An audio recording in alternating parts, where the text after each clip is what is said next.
Naiza le anao laotsiky natomao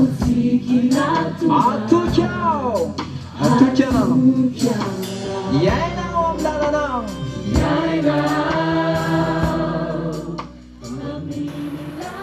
faly miarabantsika rehetra manaraka ny fahitalavitra amin'izao fotoana izao a na ny trano ianao na aiza misy ianao toy ny efa naharahantsika hatramin'izay a dia androantsika anaraka ny batisa lehibe izay rahantsika amin'ny pasteur Mayol izany dia rahantsika eto Andrantapahana Ambohidratrimo arahantsika ao anatin'izany ny toriteny ny batisa ny fitsofan-dranony zaza ary ny famezana fahefana mijery finaritra ary tompoko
Apokalipsy toko faharoa ambin'ny folo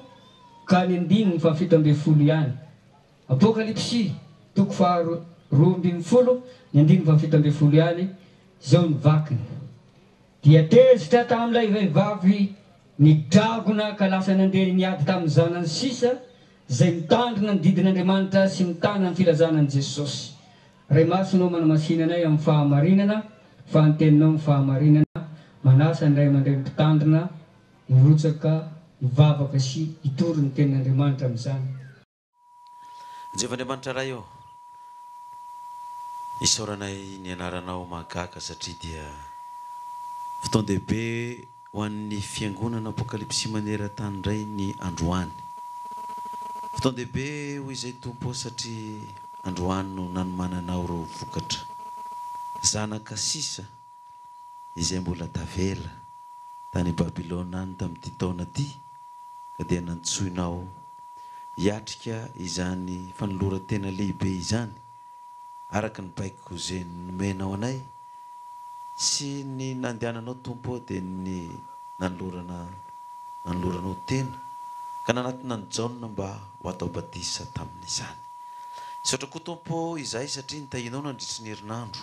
rovanao tamin'ny loza sy ireo ratsy rehetra ary nomenao hery sy tanjaka sy fahasalamana ka afaka miaino izao afatra izao na eto am-piangonana na ato atokantrano ato na iza naiza toerana misy anay eran'izao tontolo izao. Koa dia aperaka am-tananao ary tompo ny afatra rehetra izay ho taona eto. Milohan'ny zavatra rehetra nefa dia raiso ny fanatitra izay asandratray atolotray ho anao satria raha tsisy raha latsaka ho ny soratra masina dia tsisy famelan-keloko. Koa dia nitondra izany fanatitra izany izay ho mariky ny biby izay natolotray fanatitra mba ho alatsatra ary mba ahazo ny famelan-keloko avy aminao koa. Efa niaiky ny eloko izay tompo, efa nitsotra izany teo anatrehanao dia matoky izay efa noho ny fanatitra izay natolotray dia tsy misy na dia ray azy aminay tsy voavela eloko fa efa nidiovinao tamin'ny rano zanak'ondry koa avokoa izahay. Koa raisy ny fanatitra izay tolotra ho anitra kasitrahana amin'ny seza fiandriananao hotainao ny voakanao izay tsy nanana katolotra. Koa dia mitenena ary Jehovah ho fa mihaino indray izy amin'ny alalan'izany vaky-tenin'ny soratra masina izany anao ary ny dera sy ny atra amin'ny voninahitra mandrakizay. Halleluja, halleluja, amen. Dia manasa antsika mba hamonjy toerana ary izany isaorantsika an'Andriamanitra ny amin'ny fotoana izay nomeny antsika androany 20 ny volana Desambra taona 2024. Koa dia miaraba antsika rehetra voaka an'Andriamanitra izay tonga marobe ohatra mahazatra ihany eto an-drano-tapahana isaky ny misy fotoan-dehibe batisa ohatran'izao dia tafahoana eto isika. Arabaina koa ireo izay anolo tena, ireo ondry sisa tavela, ireo zanaka sisa tavela tamin'ity taona ity ka tsy mbola tafita an'izany lalana izany, mbola tsy tafita an'izany Jordanina izany dia tonga eto itsika amarana azy. Arabaina manokana ny ray aman-dreny izay manotrona ny zanany, ny zanaka izay manotrona ny ray aman-dreny, ny namana sy tapaka koa izay manotrona ny namany fa hanolo tena ho an'Andriamanitra melohan'ny fiafarany taona. Tsy adino koa ny miaraba antsika vahoaka an'Andriamanitra rehetra manerana ny Madagasikara sy hatra ampitan-dranomasina ity fa dia miainga avy eto an-drano-tapahana indray zany ny afatra anio. Ny batisa izay ho totosaintsika androany dia naka perikopa hafa itsika araka izay nipitsehan'ny fanahy hoe inona indray no afatra omena an'ireto vahoaka an'Andriamanitra izay nolo tena atao batisa ireto dia niainga tamin'ny tokoa tsika. Raha vakitsika ny apokalipsy 12 teo dia izao ny voasoratra amin'ny andininy 17. Apokalipsy 12 ny andininy 17. Dia tezitra tamin'ilay vehivavy ny dragona ka lasa nandeha hiady tamin'ny zanany sisa izay mitarina didin'Andriamanitra sy mitana ny filazana any Jesosy. Izy moa ny dragona. Dragona amin'ny 12 ny andininy 7 manazava azy. 12 ny andininy 7 manazava ilay dragona. Ary nazery ilay dragona dia ilay menarana ela izay atao hoe devoly sy satana izay mamitaka izao tontolo izao dia nazera tamin'ny tany izy ary ny anjeliny koa niaraka nazera taminy zany hoe ty dragona ty zany dia tsisy izy fa ilay menarana ela ilay dia volo sisatana izay mamitaka izao tontolo zao ka izy io izy dia tezitra tamin'ilay zanaka sisa ka nandeha niady taminy inona ny asan'io zanaka sisa io mitandrina ny didin'Andriamanitra sy mitana ny filazana an' Jesosy zanaka sisa mitandrina ny didin'Andriamanitra sy mino an' Jesosy Kristy nazavaina tamin'ny lafiny matematika sy ny fizika sy ny siantifika sy ny spirituel zay hoe olona masina egalina mitandrina ny didin'Andriamanitra sy ny finoana an' Jesosy zany hoe miazona ny filazana n'ilay Kristy zany maty milevona mitsangana araky ny soratra masina zany hoe ilay zanaka sisa io zany dia mitandrina ny didin'Andriamanitra izy nefa mbola miazona zay filazana an' Jesosy hoe maty milevona mitsangana araky ny soratra masina zany zanaka sisa ozy izy ka tezitra tamin'io zanaka sisa io ozy izy drakony ilay devoly satana ilay menarana ela dia amin'ity fiafarany taona ty zany dia mbola nisy zanaka sisa tao nisy sisa tavela tany na dia efa nisy anarivo ny azo nandritry nyity taona ty ny niroso tamin'izany fiazonana n'ilay Jesosy Kristy maty milevona nitsangana araka ny soratra masina nitandrina ny didin'Andriamanitra nino an'izany Jesosy Kristy zany anarivo noya no narobaka nalevona tamin'ny rano rantapahana io tamin'ity taona ty raha ny tokony ho izy zao fiafarany taona zao efa mifantoka amin'ny fety daholo ny olona rehetrarehetra efa tsy mety isy fantoka amin'izay resaka fivavahana sy matematika sy fizika sy siantifika tany intsony ay mbola nisy zanaka sisa tavela tao nisy ambo ny sisa tavela tao ary ireny zany dia tsy navelan'Andriamanitra ho tavela tany apitany Jordana tany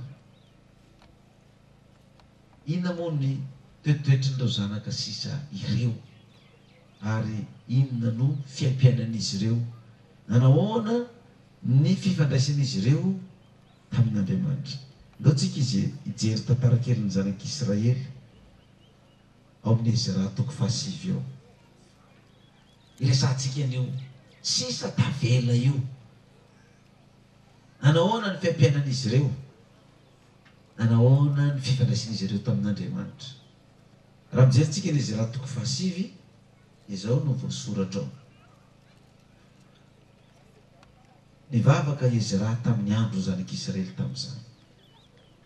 noho ny fahotana sy ny adalàna zay nataon'ny zanak'Israely vakitsika ny andininy 5 ka hatramin'ny 7 Ezra toko 7 ary no tamin'ny fotoana fanatitra hariva dia nody ny haiko ka nitsangana aho sady nandrihatra ny lambako sy ny akanjoko indray dia nandohalika nanandratra ny tanako ho any amin'ny Jehovah Andriamanitra aho ka nanao hoe nandohalika zany Ezra nasandrana eny ambony ny tanany sady nivavaka izy nanao hoe Andriamanitro menatra tsy mangahy ahy aho raha miandrandranao ry Andriamanitro fa efa niamary ny oatra ny lohanay ny elokay ary ny fahotanay dia lehibe manakatra ny lanitra fa hatramin'ny andro ny razanay ka mandraka androany dia lehibe ny elokay ary ny elokay na nylorana anay sy ny mpanjaka anay ary ny mpisorona anay eo tanany mpanjaka ny tany hafa ho vonoitsabatra sy ho babo sy ho voaroba ary angay ahy takany amin'izao anio izao zay mivavaka nataon'ny Ezra raha nanomboka nivavaka nataon'izy menatra sy mangay ahy aho ozy izy raha miandrandranao Andriamanitro niamary ny elokay ny fahotanay dia lehibe manakatra ny lanitra niamary mihoatra ny lohanay ny elokay zany zany ny fahotany zanak'Israely atonga nyty mpaminany ty niandrandra ny lanitra nandohalika menatra teo nateon'Andriamanitra fa efa mipaiky amin'ny lanitra miatra any amin'ny lanitra mihitsy ny elokay sy ny fahotanay hoy ty mpaminany ity ary menatra satria dia noho izany ny eloka zay nataonay sy ny razanay izany izahay sy ny razanay dia lasa babo sy andevo tany amin'ny firenen-kafa izay dia lasa nandivozona andevo tany Egypta zany ny zanak'Israely andevo tao takatsika koa zany am'izao fotoana zao tany mirazantsika dia andevo koa tsika tsy andevo any Egypte arabaky teny intsony fa tsika andevo ninona koa andevo ny fahotana dia andevo ny fahotana io ka dia ny hafarana zay natao dia lasa tsy nandeha lasa babo lasa andevo lasa ampiasan'ny olona dia likalikain'ny olona dia anaovan'ny olona tsinitsiny zay atao rehetra tsisy mandeha milonina razanay ny lehibe anay mpitondra anay mitondra fanjakana tao aminay babo andevo daholo no ny eloka sy ny fahotanay ny aiky ny eloko zany izy raha-mpanjaka ny aiky ny eloko ny vahoaka sy ny mpitondra rehetra andiny favalo ho ankehitriny vao niseho vetivety ny fahasoavana avy tamin'i Jehovah Andriamanitray tamin'ny namelana anay ho nisy sisa afaka sy tamin'ny nanomezana anay fiantohana amin'ny fitoerana masina mba ho azavan'Andriamanitray ny masonay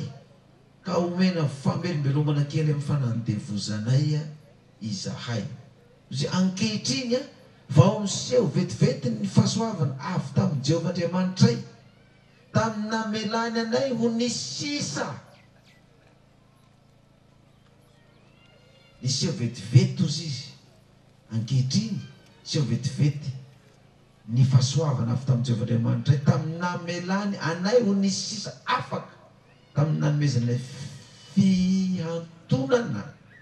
eo amin'ny fitoerana masina mba ho azavan'Andriamanitra indray ny masonay amelombelona ny fahamelomelomana kely amin'ny fanandevozanay izay dia io raha nijeritsika tamin'ny taona 2024 ty dia nitondra hafatra tamintsika Andriamanitra naniraka ny anjely ny laza ny eloka sy ny fahotantsika hatramin'ny razantsika tamin'ity fiangonana ity ka ho aringana izao fiangonana izao izay rehetra tsy mibebaka dia ho aringan'i Jehovah Andriamanitra dia naseho an'Andriamanitra tamintsika ny fahasoavany kelikely ozy izy ka namelany atsika ho nisy sisa afaka tamin'izany rehefa nibebaka tokoa zany ny fiangonana tamin'ny ranomaso tamin'ity taona ty tany amin'ny volana marsa sy ny volana metany dia tsy naringa an'Andriamanitra avokoa zany ny fiangonana ray manontolo fa mbola nisy sisa tavela tao ary hatramin'izao farany taona izao zany dia mbola nisy sisa tavela tany mbola nisy sisa tavela ireo vahoakan'Andriamanitra zay niaina tamin'ny adalàna sy ny fahotana ka nipaika tamin'ny lanitra ny elona dia mbola nisy sisa ny fiangonana malala zany tao tavela noho ny fahasoavany dia ho hitantsika androany ireo sisa ireo omeo voninahitra ilay mpanjaka nyfanjaka halleloia tsika zany tsy naringana fa nisy sisa tavela tato noho ny elokotsika sy ny fahotantsika zay mipetraka paika tamin'ny lanitra fa noho ny fahasoavan'Andriamanitra dia nosokafana ny masotsika eo izy mba ahita ary ahafantatra ny eloka zay nataotsika mba hamelombelomana ny fanahintsika zay andevony zany fahotana zany andininy fasiva fa andevo izahay andevo ninontsika andevo ny ota andevo ny fahotana nefa tsy nafonin'Andriamanitra ay meo voninahitra ilay mpanjaka ny mpanjaka halleluia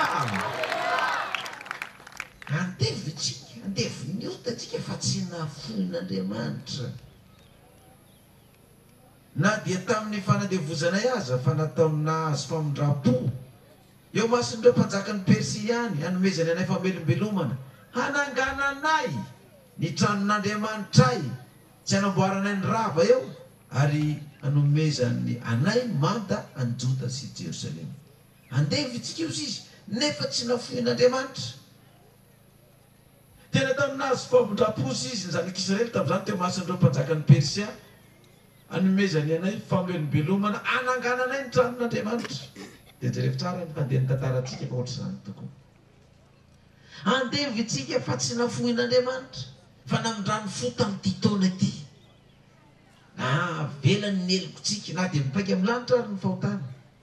dia mbola nisy sisa vahoakan'Andriamanitra androany sabotsy sabata na aoriana zao sabata zao tsika minotoroteny tamin'ny sabata lasa teo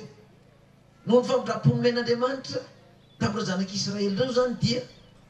nahazo fity tamin'ny mpitondra fanjakana Mediana sy Persiana mba hanangana indray ny fiangonan'Andriamanitra zay efa nampanantenainy. Dia noho ny famindrapony men'andriamanitra tsika tamin'ity taona ity 2024 satria niaiky ny eloko tsika raha mipaika tamin'ny lanitra ny fahotantsika dia nibebaka ny fiangonana dia nivoaka ny afatra tamin'ny famindrapon'Andriamanitra fa ho atsangana indray ny fiangonana amin'ny taona ho avy eo meo voninahitra ilay mpanjakan'ny mpanjaka. Halleluja, amen.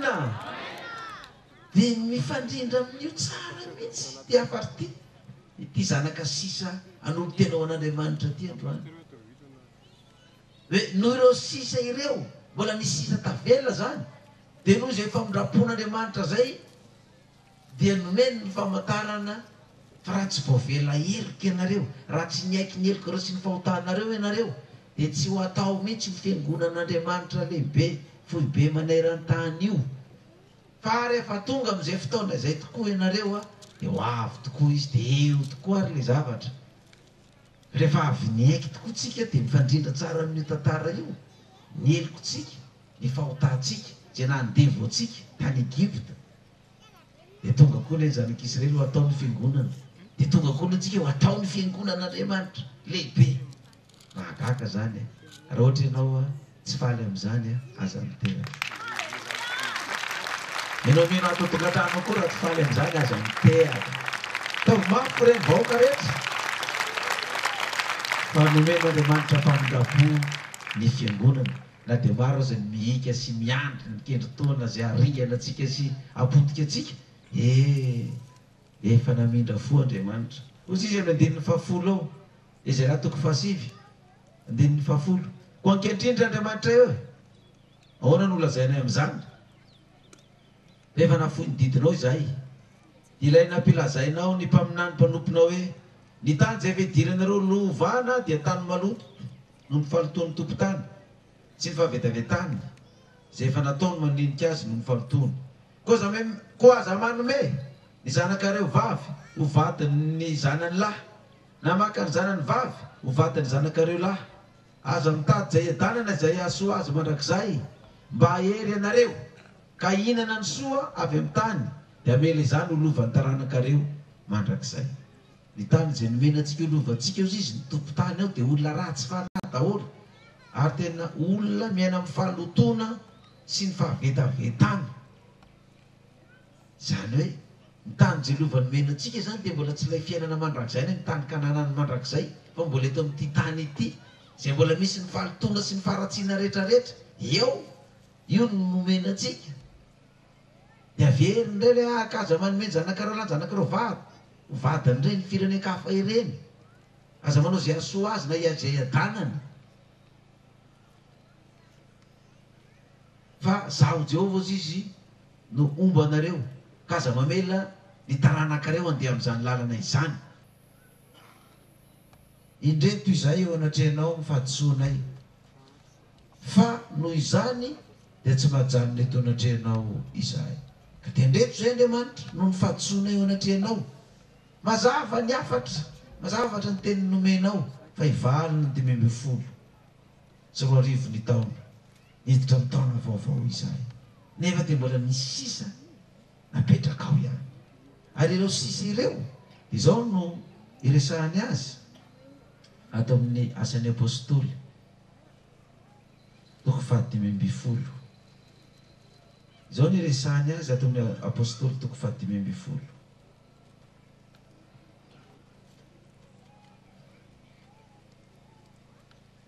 ka hatramin'ny 7. Ary mifanaraka amin'izany ny tenin'ny mpaminany araka ny voasoratra hoe rehefa afaka izany diverinao ka hanangana ny tranolainy Davida zay efa nianjera ary hanangana zay efa rava aho ka namboatra azy indray. Io le resaka tamin'ny Ezra teo. Ary mifanaraka amin'izany ny tenin'ny mpaminany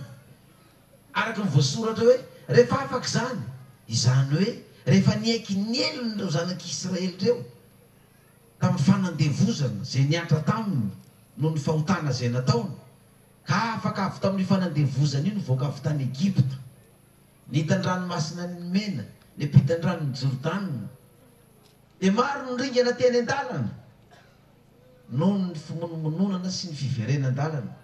fa nisy sisa tamin'ireo vahoaka reo hafa noho ny fahasoavan'Andriamanitra nisy sisa tavela na mendrahan'Andriamanitra fo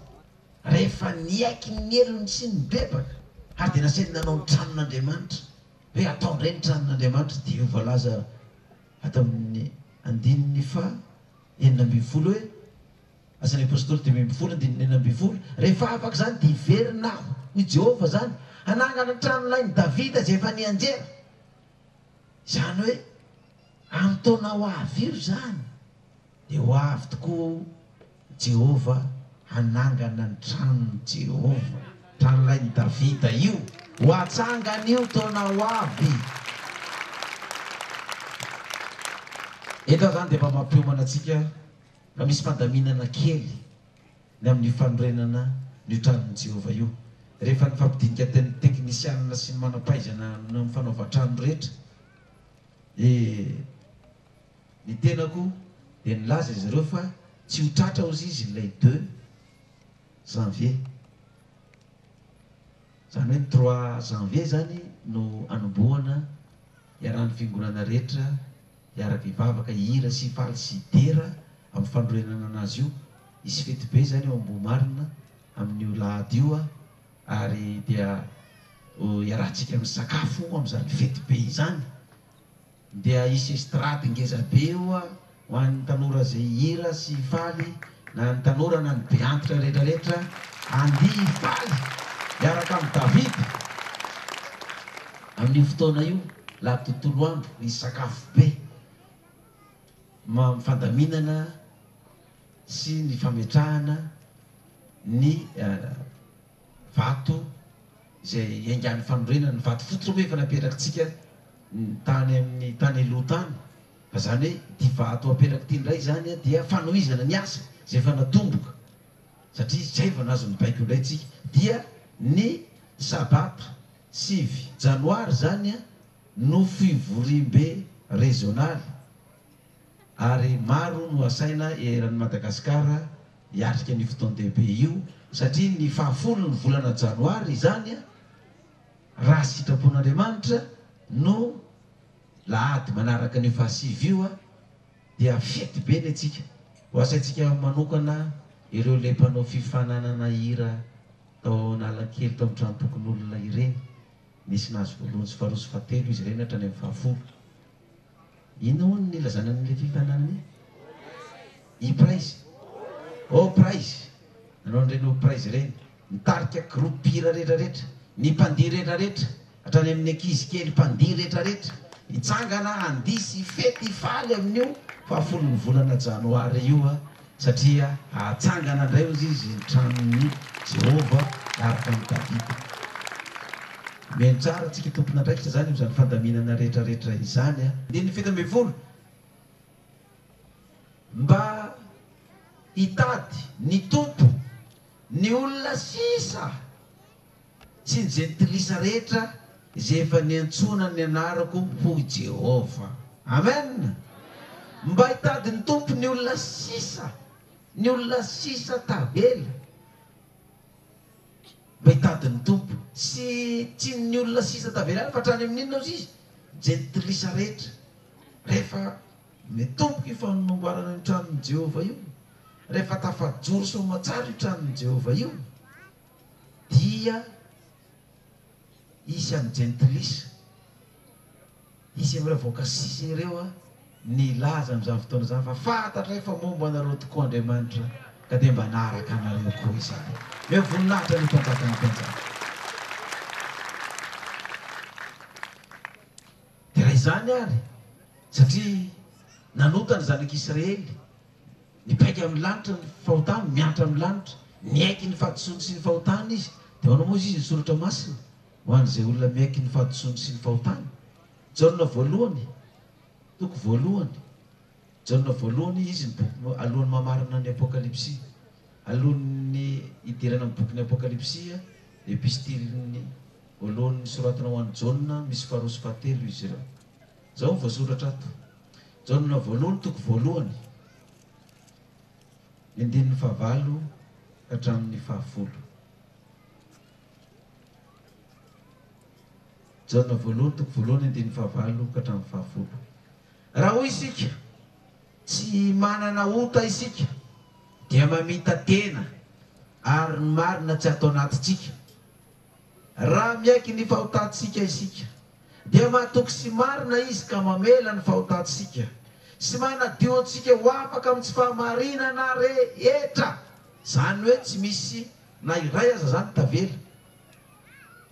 Raha milaza antsika io izy fa tsy mananota dia mamitaka ninona? Ny tenantsika ary ny marina tsy atao anatintsika. Fa raha miaiky kosa isika ny fahotantsika dia mahatoky sy marina izy ilay maty nilevina nitsangana araka ny soratra masina ka mamela ny fahotantsika sy manadio antsika ho afaka amin'ny tsy fahamarinana rehetra. Fa ilay izy maty nilevina nitsangana tsy araka ny soratra masina zany dia tsy mamela ny fahotantsika sady tsy manadio antsika ho afaka amin'ny tsy fahamarinana rehetra. Fa ilay maty nilevina nitsangana araka ny soratra masina io manadio sy manafaka antsika io. 10. Raha hoy isika tsy nanota isika dia mampandainga azy ary ny teniny tsy atao anatintsika. Toizantsika ny vakiteny ny toko 2 9 anaka izany zavatra zany nosoratako aminareo mba tsy anotanareo. Ary raha misy manota dia manana solovava amin'ray isika dia Jesosy Kristy ilay marina. Ary izy no avitra noho ny fahotantsika ary tsy noho ny antsika ihany fa noho ny amin'izao tontolo izao koa. Raha sanatria zany ka misy manota dia mbola manana solovava amin'ray tsika dia mbola ilay Jesosy Kristy ilay marina maty nilevina nitsangana araka ninona ny soratra masina. Raha miaiky ny fahotantsika isika. Fa raha io tsika tsy manota dia mamita tena ny marina tsy atao anatintsika. Ary zay nampatonga ny Ezra raha ivavaka hoe raha eo mamelany ny elokay fa miaiky ny fahadisoanay tokoa zay fa efa mipaiky amin'ny lanitra miatra amin'ny lanitra tokoa ny fahadisoanay sy ny razanay. Ary dia izany nahatonga anay ho lasa andeviny olona, lasa ho babo, na ny mpanjakanay, na ny mpitondra fivavahanay, na ny zanakay dia voaheloka tany amin'ny firenen-kafa tany andevy sy babo tany izay. Fa ankehitriny izay miaiky. Fa noho ny fahasoavanao tokoa Andriamanitra dia nisy sisa tavela tao. Zary ireo izay niaiky ny fahotany rehetrarehetra. Nitsotra izany. Mifona Andriamanitra fa zay dia namela ny zanakay tokoa hanapady hafa firenena. Ka dia miaiky izay fa diso izay. Dia rehefa niaiky ny fahotantsika itsika eo izy ao amin'ny asan'ny apôstôly toko 2:20 ao marana antsika azy. Asan'ny apôstôly toko 2:20 alohan'ny marana antsika azy. Asan'ny apôstôly toko 2:20 9. Asan'ny apôstôly toko 2:20 9. Ary ankehitriny inona no mampijanona anao? Ry zanaka sisa tavela mitsangana miantsony anarany ary aoka atao batisa ianao ka ho sasana ho afaka amin'ny fahotanao. Amen. Ry zanaka sisa tavela satria efa niaiky ny elokitsika isika, efa nibebaka isika nanomboka tamin'ny volana marsa, tamin'ny volana may hatramin'izao dia mbola nisy atsika sisa tavela tany. Tsy navela n'Andriamanitra ho tavela tantsika tamin'ity taona ty, tsy navelany ho reraka sy ho aringana tantsika tamin'ity taona ty. Fa natsoiny dia miantso izy ankehitriny mitsangana ary miantsony anarany ary aoko atao batisa ianao ka ho sasana ho afaka amin'ny fahotanao. Inona ny zavatra mitranga? Raha vakitsika ilay Apokalipsy toko 12 dia 7. Apokalipsy toko 12 dia 7. Zao vaky tena amin'ny anaran'i Jesosy. Apokalipsy 12:17. Dia tezitra tamin'ilay vehivavy ny dragona ka lasa nandeha hiady tamin'ny zanany sisa izay mitandrina ny didin'Andriamanitra sy mitana ny filazana any Jesosy. Ho avy io dragona io hiady amin'ny zanaka sisa izay mitandrina ny didin'Andriamanitra sy mitana ny filazana any Jesosy. Kanefa matoky ny voaka an'Andriamanitra fa tsy maintsy voaka mpandresy satria ny dragona ny miady azy tsy miady amin'ny dragona izy zany, tsy naman-dragona izy zany. Zafady tsy naman-dragona izy, tsy miandany amin'ny dragona izy, tsy mindany amin'le menarana tsy mindany an'le satana devoly izy zany mety hoe divana mety iseho amin'ny endrika zanaka mety iseho amin'ny endrika ray aman-dreny mety iseho amin'ny endrika vady mpiara-mivavaka teo aloha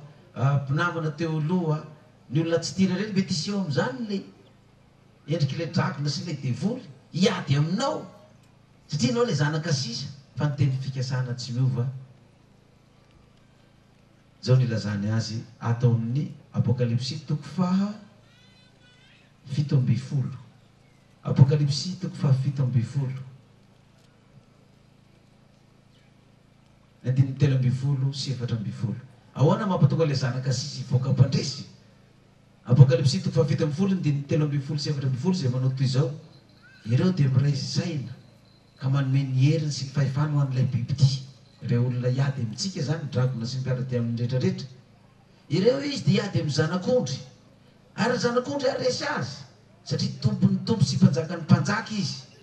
ary aresy azy koa zay momba azy dia olona voantso sy voavidy ary mahatoky ireo izy dia aresy azy izy ireo olona aresy an'ny dragona zay hiady amin'ny zanaka sisa reo dia ireo zanaka sisa voantso voafidy ary mahatoky satria miaraka amin'ilay zanak'ondry izy momba n'ilay zanak'ondry izy zanak'ondry maty milevina nitsangana araka ny soratra masina fa tsy momba n'ilay dragona sy ilay bibidia sy ilay menarana ela izy zay nitsangana ho fahavalon'ilay zanaka sisa tsy momba ny reny izy tsy niaraka tamin'ireny nitsangana ho fahavalony zanaka sisy reny izy fa nomba lay zanak'ondry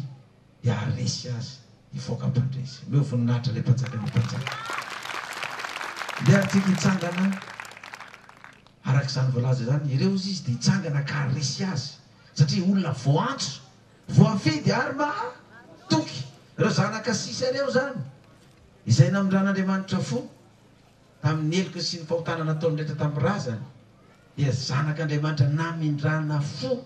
satria voantso izy ireo izy dia voafidy dia mahatoky dia mbola nisy sisa tavela zany tany tamin'ity taona tia ireo zanaka sisa ireo ivavaka aritsika Jehovah'Andriamanitra ray ao izay tokoa ny zanaka maniasia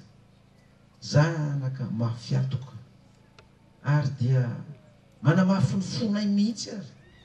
rehefa mba hanarina sy tenenina sy omenina torohevitra dia mifikify toa anay tsy raranay zany rehefa mahazo anay dia vilao mahazo anay fa zakainay zay mahazo anay tsy haiko koa tsy ampitahorona an'izany any fiainanay ny fiainanay ihany io ny tianay io ny tsy maintsy ataonay tsy haitsy mirarana zany zany tokoa ny toetranay tompo dia mifikify do tokoa anay ary dia tsy mihevitra zay afaty anay amin'ny vavanay tokoa izay dia niaikiny izy raha mpaminany laza dia efa miatra amin'ny lanitra tokoa ne ny elokay amin'ity mifamafisakatoka ity sy ny amafiny fona ity Andriamanitra kanefa na izany ara tompo rehefa niaiky ny fahadisoanay tokoa zay dia tsy naringanao tamin'ity taona 2024 ity na dia teo azy ireo loza maro samihafa taony loha ny fiainanay zay saika nandripahany devoly anay dia narovanao zay ka tsy voasingotra ny ainay fa nitanazoninao tompo tamin'ireny loza maro samihafa sy ireo karazana problème maro ireo dia zanaka sisa tokoa zay tompo mbola tavela amin'izao ankehitriny koa dia mbola misy zanaka sisa izay hitsangana androany hiaiky ny fahotany mba ho sasana amin'ny eloka sy ny fahotany hatao batisa ireo tompo ny zanaka sisa voantsonao sisa tavela tamin'ity taona ty nantsonao izy ireo no fitinao izy ireo ary dia vahoaka matoky koa satria andresy ilay bibidia sy ilay dragona sy menarana ela sy satana izay ady aminy satria nomba ny zanak'ondry izy ireo ary niaraka tamin'ilay zanak'ondry ho dia anao ary Jehovah nidera sy nihaja ny voninahitra mandrakizay amin'ny anaran'i Jesosy Kristy maty nilevina nitsangana araka ny soratra masina nangatana izany ho azy nidera sy ny voninahitra mandrakizay halleloia amen.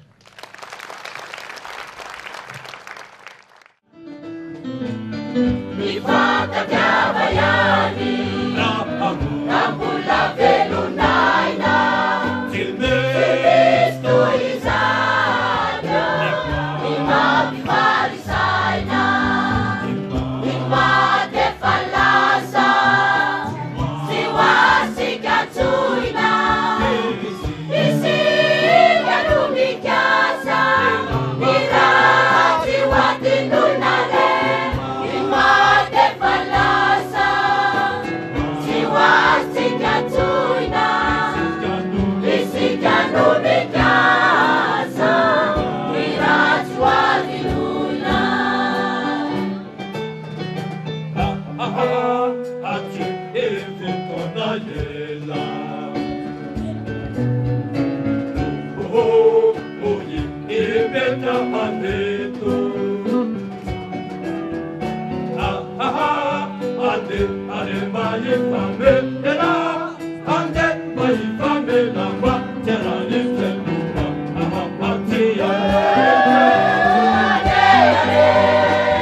Ianareo ve mihinan'Andriamanitra tokana sy Jesosy Kristy zany any ary ny fanamasina?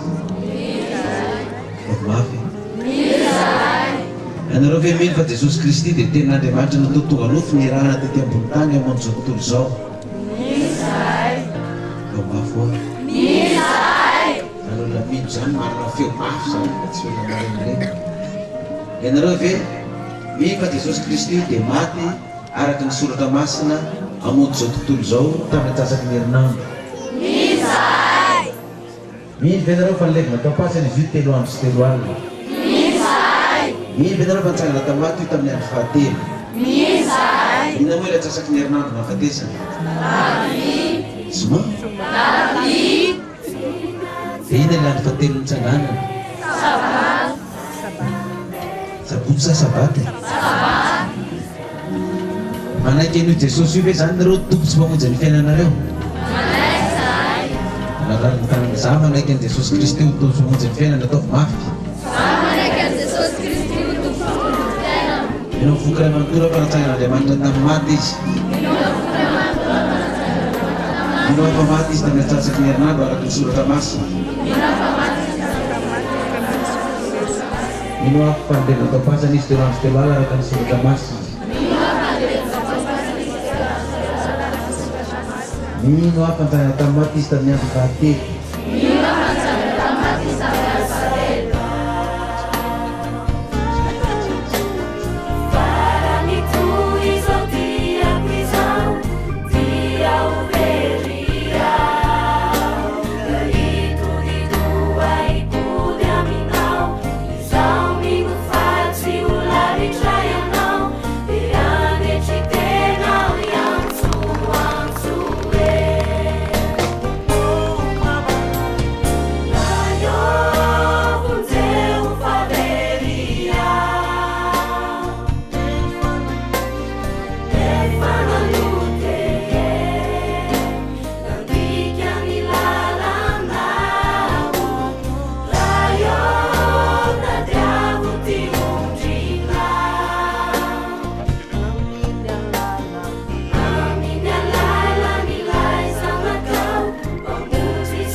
Tsy nahita fa tamin'ny apokalipsia zany vao nahita zany.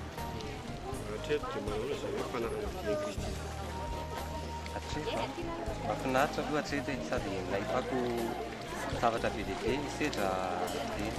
nafahasoavana koa rehefa hitako. Madama ve mikevitra Tena mikevitra. Misy lahatra atao nanapisy miaraka taminy.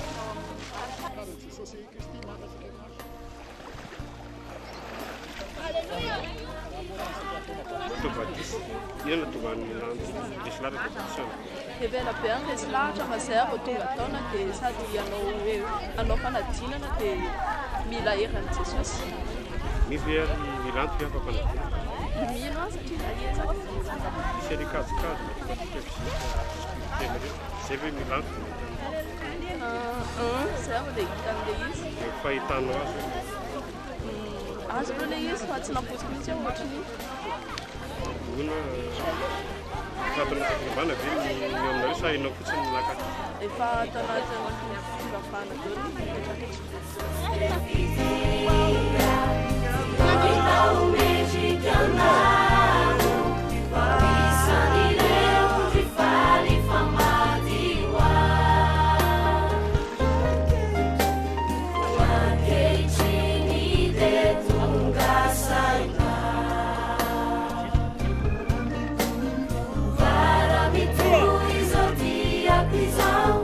Via o veria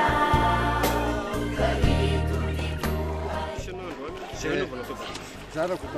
zany anarako avy any lavy Vatsila zao va atao Vatisa mihitsy za vo angena koa minitra mbany apocalypse isan'le fampianarana iny conférence kelana na alarobia namonjy koa dia alakamisy dia azoma inona zavatra tena songatiny tena izy betsaka aloha raha ny zavatra ataoko hoe nafinaritra zany tao na dia izy hoe matao amin'ny sasaky mafatesana izy mila amin'ny sanganany maty mbola tsy nazavandreo ay fa naindrindra tany hoe favanalay dolo reny zany tany hoe zao momba hitanao fa nitorimasy azy ty rano zany tsy nisy dia mbola ohatrany tena nalitoromasy azy zany mbola mahavo mahatena zany hoe mbola sy tafavoaka zany izy efa voasoratra dia ohatran'izay zany izy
It's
tsiarona karanao taminy hoe izao teny zao no entinareo mitsodrano zanak'Israely hitahinao ka hiaranao ne Jehova ampamiramiratra ny tavany aminao ne Jehova ka mila fo aminao anandratra ny tavany aminao ne Jehova ka menao ny fiadana